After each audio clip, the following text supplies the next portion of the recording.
Tikman mo na sa kusina ni Dex. Masaya at sulit sa lasa, kusina ni Dex. Welcome sa panibagong episode ng Kusina ni Dex. So ngayong araw, isang magiting na magagawa ang ating muling makakasama. Pwede bang malaman ang pangalan mo? Eugene, sir. Pwede mo malaman kung anong pinagkakabalahan mong trabaho sa araw-araw? Sa massage therapy, sir. Nagmamasahe ka? Yes. So sa isang araw nakakailang masahe ka pagkaya? Mga 3 or 4. 3 or 4. Ano yung pinaka-part na nakakapagod sa work mo? Yung pag-uusal, sir, sa magdahilan. So for sure, umabot yung time na pagod ka sa maghapon, di ba? Yes, sir. Kung wala pagluluto kita ng paborito mong ulam, ano yung gusto mong request na pagluto kita? Adobo. Adobo.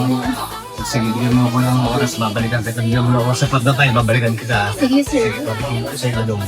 Thank you. Sige. Good morning mga kabarkada. Welcome sa panibagong episode ng Kusina ni Dex. Na-miss nyo ba ako? Dahil ngayong season 2, mas maraming pasabog ang Kusina ni Dex. So ngayong araw, samahan nyo kong i-share ang ating sasamang recipe ang adobo ala Dex. Tara, mag-start na tayo. Ready na natin yung ating pan. Make sure na sakto lang yung init ng pan natin. Then, lagyan na natin yung ating garlic. Kumusta? Yung mga ibang mga recipe ko ba? Nasubukin ng iluto? Baka pwede naman kayo mag-comment dyan kung ano yung isa sa mga recipe ko na nagustuhan nyo na ihain sa mga pamilya nyo dyan. Then, next natin ang ating onion. And laging tandaan, kung nag-isa tayo, kailangan yung bawang natin is light brown lang. Kasi nagkakaroon ng medyo lasa mapait pag nasobrahan ng pagkaprito yung bawang natin. Then, kahit mga 1 minute tayo mag-isa, parang aroma ng garlic and onion natin is lumabas. Kanina, yung patatas natin ay nagprito na tayo. Tapos mamaya pang last natin to, pang topping sa adobo natin. Ayan, pag golden brown na yung ating garlic and onion, next na natin yung ating chicken and pork ang gagamitin natin. The usual, iba ginagamit manok, tapos iba pork. Ako, yung recipe ko naman, mas okay na pinaghahalo natin yung pork and chicken. Tapos pagkahugas yun ng chicken and pork natin, make sure na meron kayong toothpick dyan, tusukin nyo yung karne natin para mas nanunuot yung oil sa loob, saka may iwasan yung hilaw sa loob yung pork and chicken natin. Then mag-add lang tayo ng init sa pan natin. Tapos haluin lang natin yung ating pork and chicken para manuot yung mga ingredients natin. And did you know na yung adobo ay kilala rin sa Spanish word na adobar. Ibig sabihin nun ay to marinate. O diba? Dagdag na naman kaalaman mo ngayong araw. Haluin lang natin kahit mga for 1 minute para masipsip yung karne yung mga ingredients natin. Ayan, habang naghahalo tayo, add natin yung ating pepper to taste. Sakto lang para kumapit yung anghang. Then add salt to taste. Sakto lang din. Then konting brown sugar. And alam nyo ba yung adobo kaya siya kilala dahil sa toyo? And alam nyo ba na ang scientific name ng toyo, doon siya galing sa soybean. Ang scientific name ng soybean ay glycine max. Add brown sugar, sakto lang din para manood yung tamis saka anghang sa adobo natin. Then mix natin yung add natin yung bay leaf. Sa Tagalog, laurel. Iba gusto konti lang. Ako, mas gusto ko mas maraming laurel para yung aroma niya mas sobrang bango yung adobo natin. Then haluin lang natin. Tapos alam niyo ba mga ka-Fanbarkada na maraming version ang adobo. Meron ng adobo sa puti. Tapos yung iba, merong adobo sa gata. Yung adobo sa puti, ang gamit nila doon is white vinegar. Soon, abangan nyo yan. Meron din akong version yan. Kaya tumutok ko lang lagi sa Fun and Love.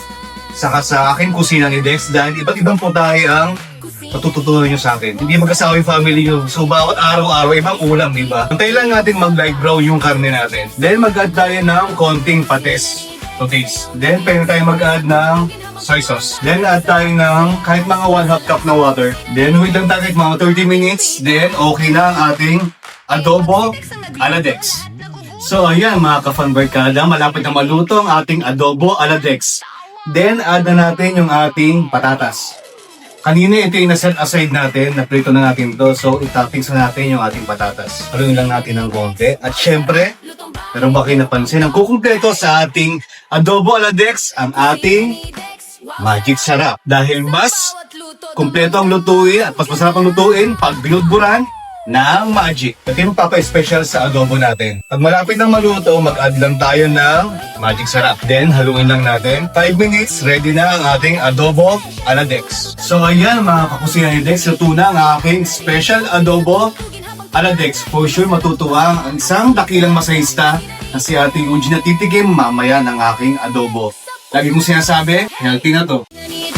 Wow, sarap, lutong bahay pero pang to. Pwede sa prito, ihaw sa baw. Pag si Dex ang chef, sigurado kang wow. Kusina ni Dex, sayaw na rin sabay sa tugtog.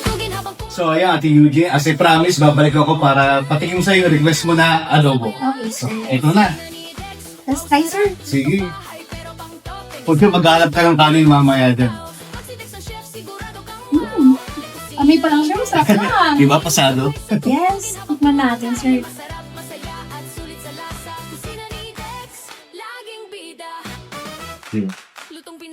Kumusta? Masarap, sir. Oh, yeah. Solid. Hindi pala mukhang pasado talaga. Masarap talaga, sir. Malabot yung pagkakasir. So, dahil dyan, Mm-hmm. meron sa'yo, bibigay at maging sarap. Thank you, sir. Baka meron kang gusto pasalamatan? Thank you, Maggie Sarap and Fun with Love with Sir Juan. Ayan. So, ngayong araw, isa naman magitinong manggagawang ating nakasama. So, again, sa muling episode ng Kusina ni Dex. Tikman mo na sa kusina ni Dex. Masaya at sulit sa lasa.